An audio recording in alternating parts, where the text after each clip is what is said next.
بسم الله الرحمن الرحيم الحمد لله رب العالمين ثم الصلاة والسلام على رسول الله صلى الله عليه وسلم أما بعد lesson yaffe yaleero ndala mukko eyawukana mukko katono tuli ku lesson ya mwenda tetukyali kuva weruzi zawedde era nga tetuli okulaba essaawa eno kiyitibwa tamyiz المتشابه من الحروف شكلا تمييز المتشابه من الحروف شكلا kagamo kayinza obba kazito mukko mukoogera ng'ate kawanvu nnyo wabula kategeeza okwawula ennyukuta ezifaanagana mu bifaananyi oba mu ndabika.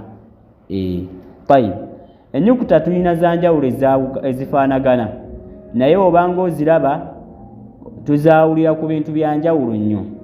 Okugeza ennyukuta ki? Eyo ba ate eyo taau ate eyo thaau, zonna zifaanagana naye kiki ekizaawula butonyeze?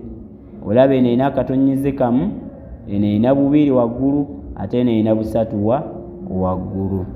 Okugeza n'endala eyo nnyukuta ki? Jimu, haau ne khaau. Kyekizaawula katonyeze kamu, eno terina, eno erina kamu waggulu naye nga zonna ze zimu mu mpandiika. Alright, eyo nnyukuta ki? Daal ate eyo dhaal. Kiki ekizaawula katonyeze naye ng'empandiika y'emu? Kyekino kye tuyita almutashabih min alhuruf, ezifaanagana mu nnyukuta naye nga zifaanaganya ki? Shaklan, mu ndabika. Ebizaawula biba bitono nnyo. Eyo raau, eno zaayi, kyekizaawula katonyeze. Siin, shin, ze zimu okujjako akatonyeze, obutonyeze bwe buzaawula. Saadi ne daadi nazo ze zimu. Mulowooza zeezo oba zeezo? Waliyo n'endala. Taau naki ne dhaau, oba ezisigadde nzibalekereyo. Barakallahu fikum. Lesson kekomaawo, tunatandikiraawo omulundi ogunaddako. Wa barakallahu fikum. Naye kanzibawe eyo ayin neyo ghayin, ezisembayo ebbiri lesson